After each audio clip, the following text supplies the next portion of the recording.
The United States Postal Service this morning said it will resume accepting mail from China and Hong Kong hours after suspending service and is working with Customs and Border Protection on the new China tariffs. I told you on Monday that if the tariffs against China held up, this was potentially a huge issue for the likes of Shein, Temu, and AliExpress. Well, the USPS HAD halted all inbound parcels from China and Hong Kong after President Trump ended the de minimis exemption I told you about, sending the e-commerce industry into chaos. Here's why that was potentially a big deal. Quoting the Financial Times, the US Postal Service gave no reason for its decision to suspend packages temporarily, which would also cover Hong Kong, saying only that it would still accept flat parcels and letters. Customs agents now have to check and clear packages mailed from China following Trump's decision to scrap the de minimis rules, exempting shipments under $800 from duties. The changes will drive up sharply the cost of the 4 million parcels a day arriving in the U.S. under the de minimis exemption, about 30% of which come from Chinese e-commerce groups Temu and Shein.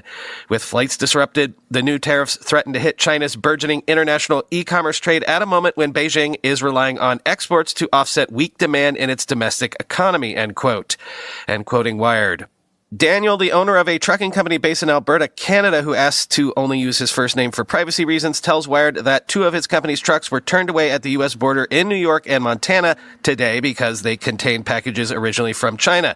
After speaking with a U.S. Customs and Border Protection agent in Montana, the company was able to get a 3rd truck into Washington state by removing all packages from China, Daniel says.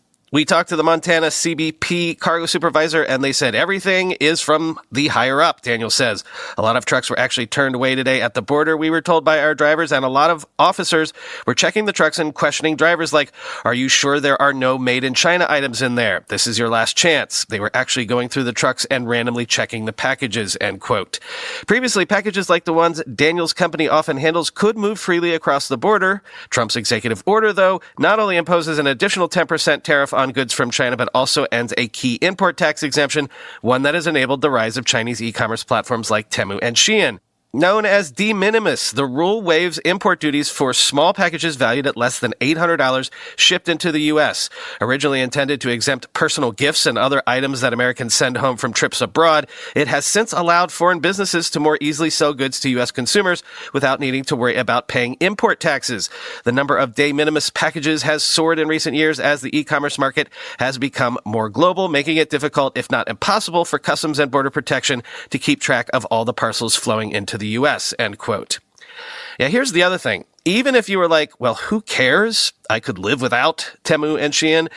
Except there are ripple effects. Temu spent $3 billion marketing last year. Shein ran 80,000 ads across Google's platforms last year. These are huge players in the online advertising market. So if they stop spending because they can't sell, that could have an impact on the bottom line at places like Meta and Alphabet.